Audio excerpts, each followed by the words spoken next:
Good preparation is a prerequisite for a successful mission.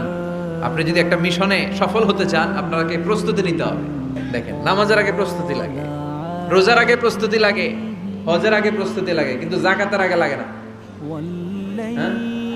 যাকাতের জন্য 1 বছর আগ থেকে প্রস্তুতি নেওয়া লাগে। আপনি কবে নিসাব পরিমাণ সম্পদের মালিক হলেন ডায়েরিতে নোট রাখার দরকার আছে না নাই? বিশ্বনবীকে প্রস্তুতি নিতে বললেন।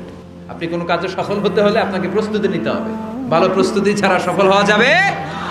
বিশ্বনবীকে আল্লাহ তাআলা 60টা বিষয় প্রশিক্ষণ নিতে বললেন। কয়টা? কারণ সামনে অনেক গুরু দায়িত্ব। 1 নাম্বার প্রশিক্ষণ হচ্ছে ইয়া আইয়ুহাল মুজাম্মিল, হে কম্বলওয়ালা নবী, কুমিল লাইলা ইল্লা কলিলা, দাঁড়িয়ে রাত্রে তাহাজ্জুদের নামাজ পড়েন। কিসের নামাজ?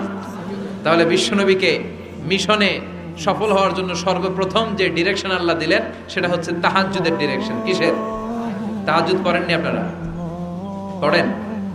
হ্যাঁ, হুজুর ফজর নামাজই তো পড়ি না। কি পড়ি না?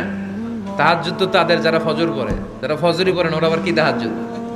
এজন্য রাব্বুল আলামিন বলেন ওয়া মিনাল লাইলি ফাতাহাজ্জাদ বিহি নাফিলাতান লাকা আসা আন ইয়াবআসাকা রাব্বুকা মাকামাম মাহমুদা। ও নবী, রাত্রিবেলা দাঁড়িয়ে আপনি তাহাজ্জুদের নামাজ পড়েন, আশা করা যায় বিশাল সম্মানিত মহিমান্বিত জায়গায় আল্লাহ আপনারে বসায় দিবে গো নবী। ঠিক কি না?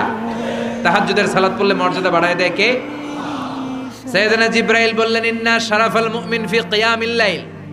বিশ্বনবী বললেন জিবরাইল এসে আমাকে বলে গিয়েছে মুমিনের মর্যাদা তাহাজ্জুদের নামাজের ভেতর। সুবহানাল্লাহ পড়েন। এজন্য তাহাজ্জুদ পড়ার দরকার আছে না নাই?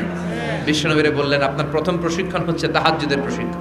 1 নাম্বার প্রশিক্ষণ চলে গেল। 1 নাম্বার প্রশিক্ষণ কি ছিল? তাহাজ্জুদ। আওয়াজ করে বলেন না, কি ছিল? 2 নাম্বার প্রশিক্ষণ ওয়ারাত্তিলিল কোরআনা তারতিলা। ও নবী, মন গড়া কোরআন তেলাওয়াত করবেন না, যেমন মন চায় তেমন কোরআন পড়া যায় না। ওয়ারাত্তিলিল কোরআনা তারতিলা, তারতিলের সাথে তাজবিদের সাথে মাখারিজুল হুরুফ মেইনটেইন করে আপনি তারতিলের সাথে তেলাওয়াত করেন। যারা তারতিলের সাথে তেলাওয়াত করেন কিয়ামতের দিন আল্লাহ বলবে ইকরা ওয়ারতাকি ওয়ারাত্তিল কামা কুনতা তুরাত্তিলু ফিদ দুনিয়া। দুনিয়াতে যেমনে পড়েছো পড়ো, যত আয়াত পড়বা জান্নাতের বিল্ডিং তত লম্বা হয়ে যাবে। আল্লাহু আকবার। সাইয়েদনা আনাস রাদিয়াল্লাহু তাআলা আনহু ছিলেন বিশ্বনবীর খাদেম। সাইয়েদনা আনাসকে জিজ্ঞেস করা হলো কাইফা কানা কিরাআতু রাসূলিল্লাহ, ও আনাস বিশ্বনবীর কোরআন তেলাওয়াত কেমন ছিল? সাইয়েদনা আনাস বললেন কানাত কিরাআতুহু মাদ্দান, বিশ্বনবী টেনে টেনে কোরআন তেলাওয়াত করতেন। সুবহানাল্লাহ পড়েন। কিভাবে পড়তেন? টেনে টেনে টেনে টেনে কোরআন তেলাওয়াত করতেন।